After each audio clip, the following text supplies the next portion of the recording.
मैं आप लोगों को कुछ बहुत इंपॉर्टेंट चीजें प्रोवाइड करने वाला हूं और वो चीजें आप लोगों को हेल्प करेगी 150 नंबर तक पहुंचने में।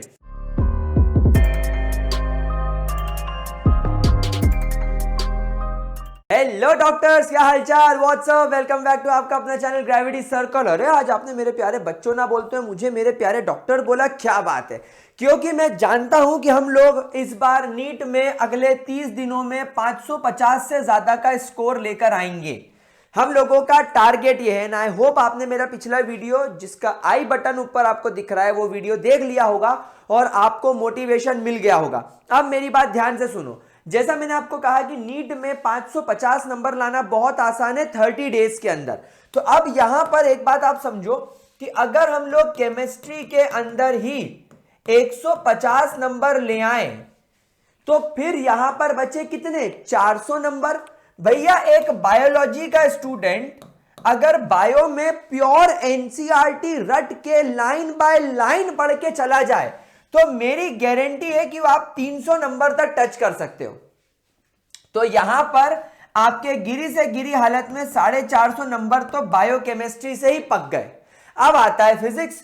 अब फिजिक्स में आप जितनी प्रिपरेशन मार लो, आप जितनी तैयारी कर लो, बहुत बढ़िया। अगर आप 100 नंबर भी ले आए तो भी आपका 550 का टारगेट तो अचीव होता है। मतलब बायोलॉजी तो प्योर एनसीईआरटी पढ़ने से आ जाएगी। केमिस्ट्री आपको कैसे 150 लेकर आओगे, आज से हम ये सीरीज शुरू कर रहे हैं। मैं आप लोगों को कुछ बहुत इंपॉर्टेंट चीजें प्रोवाइड करने वाला हूं मेरी साइड से और वो चीजें आप लोगों को हेल्प करेगी 150 नंबर तक पहुंचने में। देखो तो यहां पर ध्यान रखना, मैं आप लोगों को बहुत सारे इंपॉर्टेंट नोट्स प्रोवाइड करने वाला हूं।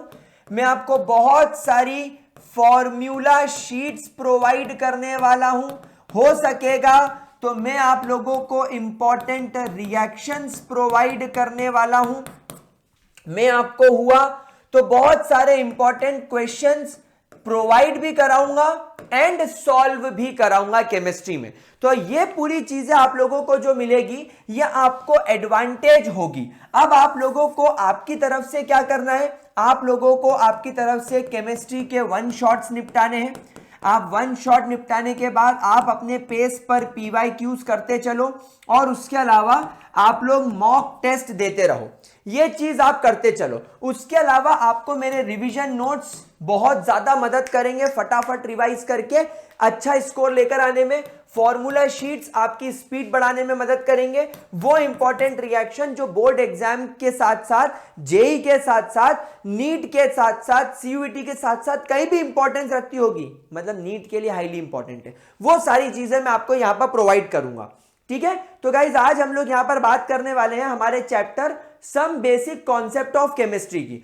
तो guys some basic concept of chemistry में वो टॉपिक्स जो आपको करने हैं वो है molarity, molality, mole fraction, normality, stoichiometry, molar mass, atomic mass, moles निकालना, यूनिट्स निकालना, ये आपको पता होना चाहिए एंड आपको परसेंटेज कंपोजिशन निकालते आना चाहिए। एटलीस्ट इतने टॉपिक कर लोगे तो ये चैप्टर में से आप गारंटी करेक्ट क्वेश्चन लगाकर आओगे। इसके बाद लास्ट 15 ईयर का एनालिसिस मेरा ये कहता है कि इस चैप्टर से मिनिमम 1 और मैक्सिमम 2 क्वेश्चन बनते हैं, यानी इस चैप्टर की इंपॉर्टेंस बहुत ज्यादा है। अब यहां पर अगर मैं बात करूं तो वो सारे टॉपिक्स जो आपके लिए मस्ट डू होते जाते हैं, आप स्टोइशियोमेट्री पूरी करेंगे, molarity, molality, normality, mole fraction के फॉर्मूलेस पढ़ेंगे, एवरेज एटॉमिक मास निकालते आपको आना चाहिए, परसेंटेज कंपोजिशन निकालते आना चाहिए और आप जितने ज्यादा पीवाईक्यूज करेंगे आपको टॉपिक्स के बारे में पता चलता जाएगा। परसेंटेज कंपोजिशन में आपने देखा होगा कि आपको जैसे हीमोग्लोबिन बोल दिया, हीमोग्लोबिन में बता दिया कि 0.5% आयरन है, हीमोग्लोबिन का आपको मास बता दिया, तो आपको ये बताना है कि हीमोग्लोबिन के एक मॉलिक्यूल में कितने आयरन के एटम है। इस तरीके के क्वेश्चन इससे बहुत फ्रीक्वेंटली पूछे जाते हैं। तो आपको कुछ भी नहीं करना है, बढ़िया तरीके से इसके पीवाईक्यूज करने हैं। ठीक है। अब हम बात करते हैं कि मेरे जो नोट्स हैं वो आपकी कैसे मदद करेंगे। तो देखो गाइज, ये नोट्स मैंने आप लोगों के लिए बनाए हैं।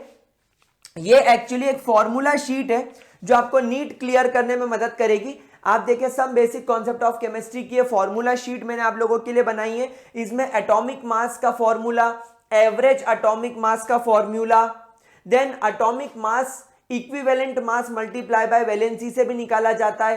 एटॉमिक मास निकालने का molecular mass divided by atomicity से भी एक फॉर्मूला होता है। एटॉमिसिटी मतलब एक मॉलिक्यूल में कितने एटम हैं। इक्विवेलेंट मास आप लोग सब जानते हैं, molar mass divided by N factor. Atomic mass 6.4 divided by specific heat यानी कैलोरीज। ये फॉर्मूला कई बार डायरेक्टली क्वेश्चन के अंदर आ जाता है और आप लोगों को पता नहीं होता, तो ये फॉर्मूला याद करें।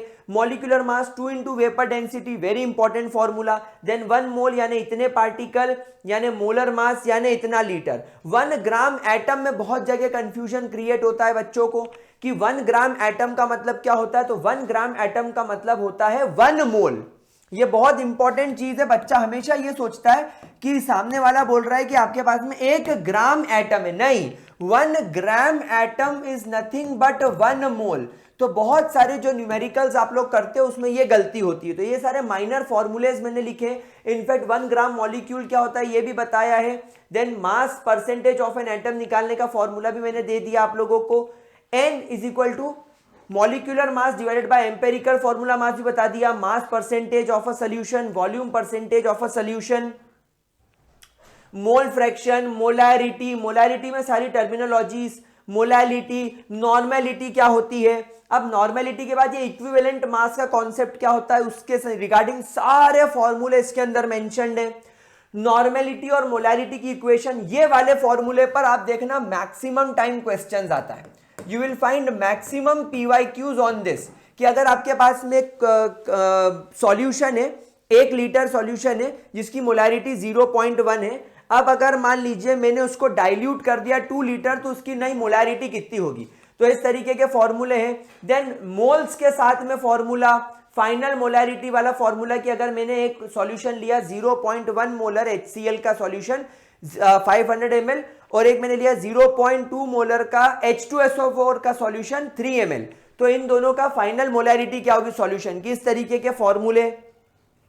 Then millimoles, number of millimoles कैसे निकालोगे, मोलैरिटी इनटू वॉल्यूम जो कि ml में होना चाहिए। नंबर ऑफ मिली इक्विवेलेंट्स कैसे निकालोगे, नॉर्मेलिटी इनटू वॉल्यूम ml में होना चाहिए। पार्ट्स पर मिलियन, मोलैलिटी की ट्रिक फॉर्मूला, ये मोलैलिटी का ट्रिक फॉर्मूला कब, जब आपको क्वेश्चन के अंदर मोलैरिटी दे रखी हो, आपको क्वेश्चन में डेंसिटी दे रखी हो, आपको सॉल्यूट का मॉलिक्यूलर मास दे रखा हो, तो आप इसका इस्तेमाल करके डायरेक्ट मोलैलिटी निकाल सकते हैं। ट्रिक फॉर्मूला है ये। उसके अलावा मोलैरिटी का ट्रिक फॉर्मूला दे दिया मैंने, मोलैरिटी का एक और ट्रिक फॉर्मूला दे दिया मैंने, स्पेसिफिक डेंसिटी और डेंसिटी के बारे में बता दिया। तो ये वाली फॉर्मूला शीट अभी आप लोग जाकर डाउनलोड कर लें, डिस्क्रिप्शन बॉक्स में भी आप डाउनलोड कर सकते हैं। और मैं ये वाले नोट्स अपने टेलीग्राम चैनल पर भी डाल रहा हूं, ये वाले नोट्स मैं टेलीग्राम चैनल पर भी डाल रहा हूं एंड ये वाले नोट्स मैं अपने डिस्क्रिप्शन बॉक्स में भी डाल रहा हूं।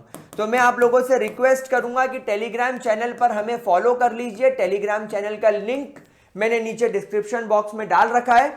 मैंने ये डिस्क्रिप्शन के अंदर मेरे नोट्स का लिंक भी डाल रखा है। और अब मैं आप लोगों से अगला जो चैप्टर होगा हमारा वो होगा स्ट्रक्चर ऑफ एटम। उसके भी आपको मैं फॉर्मूला शीट के साथ उस चैप्टर के क्विक रिकैप रिवीजन के नोट्स भी दूंगा, ताकि आप लोगों को बहुत सारा ना पढ़ना पड़े नीट के पहले। बस आप मेरे नोट्स फटाफट रिवाइज करें, फटाफट उसके फॉर्मूला देखें और प्रैक्टिस यानी PYQs और MCQs करने की तरफ चलें, क्योंकि अब थ्योरी पढ़ने में टाइम वेस्ट करोगे तो मजा नहीं आएगा। तो ये रहे नोट्स, फॉर्मूला शीट, फटाफट इसको डाउनलोड करो और अगला वीडियो स्ट्रक्चर ऑफ एटम पर आने वाला है। चलिए बाय बाय।